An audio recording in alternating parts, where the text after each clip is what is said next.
카슈미르 국경에서 거센 포격 소리가 멈추지 않던 어느 날, 한 남자가 조용히 자신의 짐을 꾸리기 시작했습니다. 그의 이름은 아즈마드 칸, 파키스탄에서 가장 영향력 있는 군사 평론가 중 한 명으로 알려졌던 인물입니다. 그는 수십 년간 자국의 무기 체계와 전략을 분석하며 군사 방송에 출연하고 국방 컨퍼런스의 단골 연사로 활동해왔지만 이번 전쟁은 그에게 너무도 다른 감정을 안겨주었습니다. TV 화면 속에서 그는 믿기 힘든 광경을 목격했습니다. 자신이 중국의 기술적 집약체라 불렀던 PLG-05 자주포가 맥없이 쓰러지고 그의 조국 파키스탄의 하늘을 지키던 최신형 전투기들이 잇따라 격추되는 모습을 말입니다. 무엇보다도 충격이었던 건 그 상대가 다름 아닌 한국산 무기였다는 사실이었습니다. 그 순간 그는 깨달았습니다. 그토록 열심히 분석하고 예측했던 자신의 조국이 너무도 과소평가했던 나라의 무기 앞에서 무기력하게 무너지고 있다는 사실을. 결국 그는 결심합니다. 이 무기를 만든 나라를 직접 가보겠다. 왜 한국 무기가 이렇게 강한지 내 두 눈으로 직접 확인해야겠다. 그가 손에 쥔 항공권의 목적지는 대한민국 서울이었습니다. 불과 며칠 전까지만 해도 파키스탄의 방송에서 한국산 무기를 비웃던 그가 이제는 그 무기들의 진실을 알기 위해 대한민국 땅을 밟기로 한 것입니다. 과연 이런 이야기를 하게 된 이유가 무엇이었을까요? 지금부터 그 자세한 내용을 직접 들어보겠습니다. 구독과 좋아요는 이미 눌러주셨죠? 감사합니다. 저는 파키스탄 라오르에서 태어났습니다. 어린 시절부터 전쟁과 무기라는 단어는 제 삶에서 결코 멀지 않은 주제였습니다. 집안 어른들은 늘 카슈미르 이야기로 저녁 식탁을 가득 채웠고 학교에 가면 선생님들은 자주 우리가 인도에 절대 밀릴 수 없다는 말씀을 하셨습니다. 그런 환경 속에서 자라다 보니 자연스럽게 저는 군사 분야에 관심을 갖게 되었고 대학에서는 국제 정치와 군사 전략을 전공하며 제 길을 찾아가기 시작했습니다. 졸업 후 군사 관련 칼럼을 쓰기 시작한 것이 계기가 되어 저는 여러 방송국에 초청받는 군사 평론가가 되었습니다. 처음엔 단순한 해설자였지만 점차 정부와 군 내부로부터 자문 요청을 받는 위치까지 올라섰습니다. 저는 항상 파키스탄의 군사력이 강하다고 믿었고 그렇게 믿는 것이 곧 애국이라는 생각도 가졌습니다. 그래서 중국과의 군사 협력에 대해 자랑스럽게 이야기했고 우리의 자주포 PLG-05와 전투기 J-20C에 대해서도 긍정적인 평가를 내렸습니다. 하지만 어느 순간부터 저는 마음속에 의문을 품게 되었습니다. 매년 열리는 무기 전시회에서 선진국의 군사 기술을 볼 때면 우리 무기들의 겉모습은 화려하지만 그 이면의 기술력이나 실전 성과는 그에 미치지 못한다는 생각이 들기 시작했습니다. 그럼에도 불구하고 방송에서는 파키스탄 무기의 우수성을 강조해야 했고 때로는 의심을 덮은 채 희망적인 분석만을 반복하기도 했습니다. 그런 제게 이번 인도-파키스탄 충돌은 결정적인 전환점이었습니다. TV 속 인도군의 대규모 포격, 하늘을 가르며 날아가는 전투기들, 그리고 지상에서 불을 뿜는 거대한 자주포의 영상들 속에서 유독 낯선 외형의 자주포가 눈에 들어왔습니다. 처음엔 그냥 지나쳤지만 그 포격의 파괴력이 너무도 강력해서 저는 다시 리플레이 화면을 되돌려 확인했고 거기엔 분명히 K9이라는 글자가 적혀 있었습니다. 이 자주포에 대해 더 알아보기 시작한 순간부터 제 인생은 조금씩 흔들리기 시작했습니다. 한국, 그동안 한 번도 진지하게 생각해 본 적 없는 나라였습니다. 자동차나 드라마로는 익숙했지만 그들의 무기가 우리나라의 방어선을 이렇게까지 무력화시킬 수 있다는 사실은 너무도 큰 충격이었습니다. 어린 시절부터 우리는 늘 인도를 적으로 배워왔습니다. 역사 수업 시간에는 언제나 1947년의 분할과 첫 번째 카슈미르 전쟁이 강조되었고 그 이후의 수많은 충돌은 마치 우리 민족의 숙명처럼 여겨졌습니다. 학교 운동장 한쪽에 걸린 대형 국기 앞에서 매주 월요일 아침 우리는 국가를 부르며 인도에 절대 굴복하지 않겠다는 구호를 외쳤습니다. 그렇게 자란 우리는 자연스럽게 국경 너머를 경계 대상이자 숙적으로 인식하게 되었고 전쟁이 일어났다는 뉴스가 들릴 때마다 긴장과 동시에 일종의 자부심까지도 느끼곤 했습니다. 그러나 군사평론가가 되어 현실의 전장을 들여다보게 되면서 저의 시선은 점차 복잡해졌습니다. 전쟁은 결코 뉴스 화면처럼 깔끔한 구도로만 이루어지지 않습니다.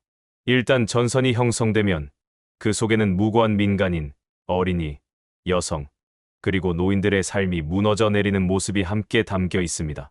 특히 카슈미르 지역에서는 한 세기도 넘는 갈등 속에 너무 많은 이들이 삶을 잃었고 그 어떤 명분도 이들의 희생을 정당화할 수 없다는 사실을 저는 점점 깨달아갔습니다. 이번 전쟁도 마찬가지였습니다. 테러 공격으로 희생된 인도 관광객들의 소식이 전해졌을 때 제 마음속에서도 깊은 슬픔이 일었습니다. 그들이 힌두교도라는 이유만으로 죽임을 당한 사실은 종교가 얼마나 사람을 무기처럼 바꿀 수 있는지를 보여주는 비극이었습니다. 하지만 문제는 그 다음이었습니다. 인도는 이를 빌미 삼아 보복을 선언했고 파키스탄 또한 가만히 있지 않았습니다. 그 와중에 저는 방송국에 출연해 우리의 군사적 대응이 성공적이었다는 식의 논평을 해야 했지만 제 마음속은 그렇지 않았습니다.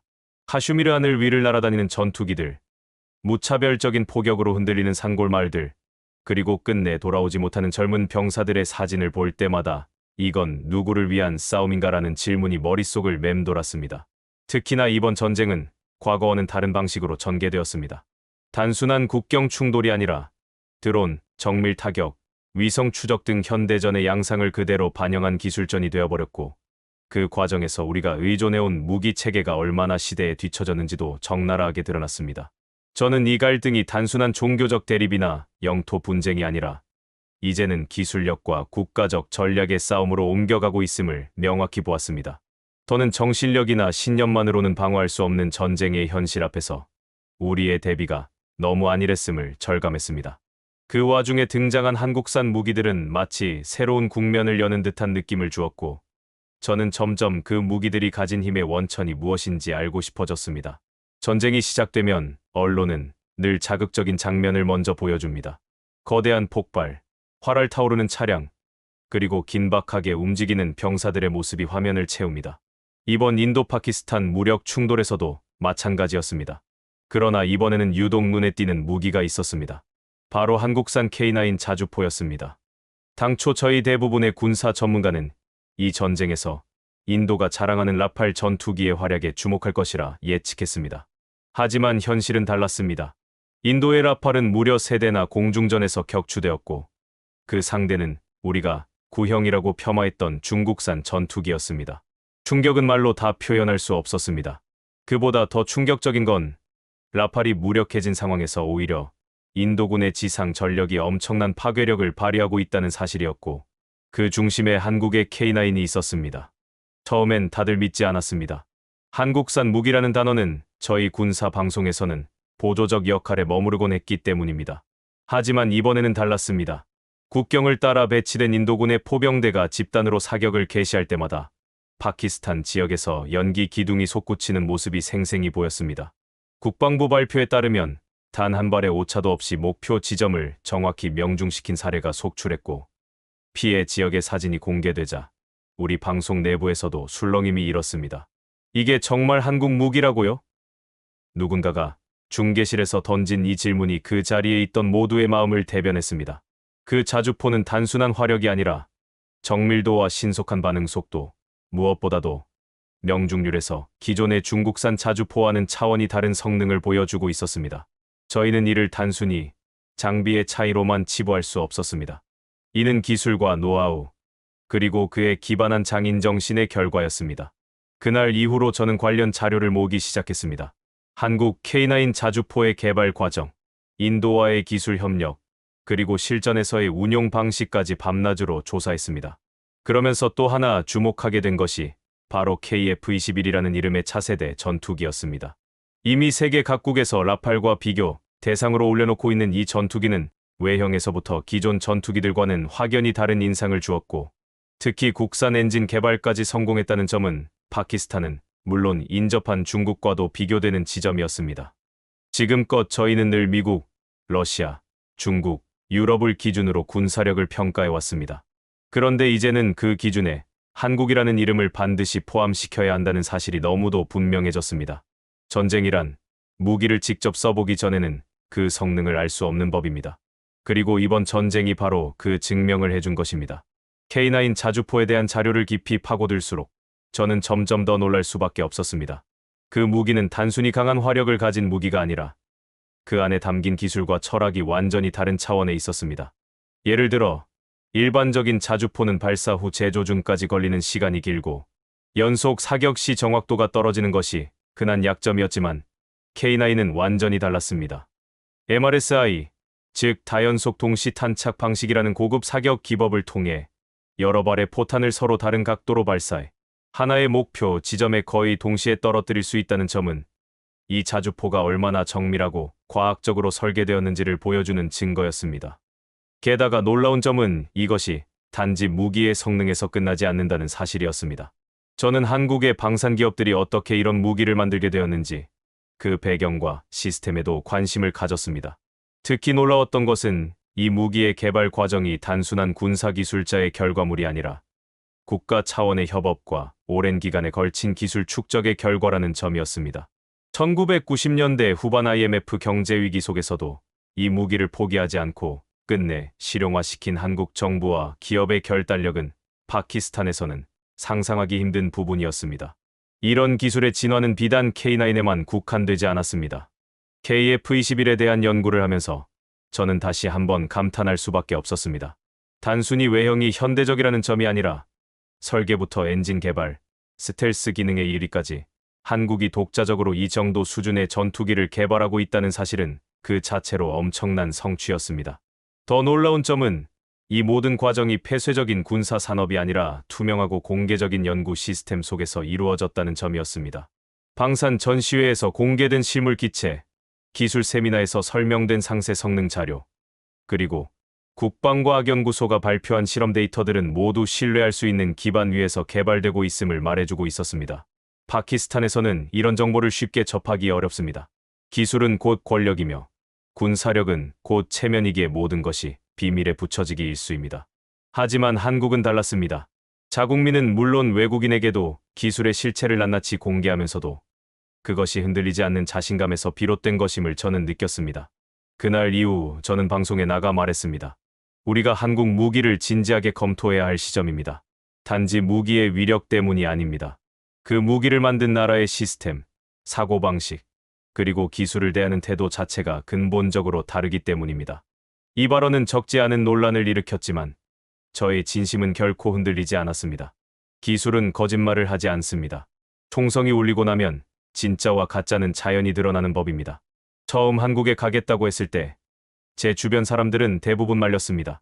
왜 하필 지금이냐? 그 나라에 대해 뭘 안다고 그러느냐? 그들도 이해했습니다.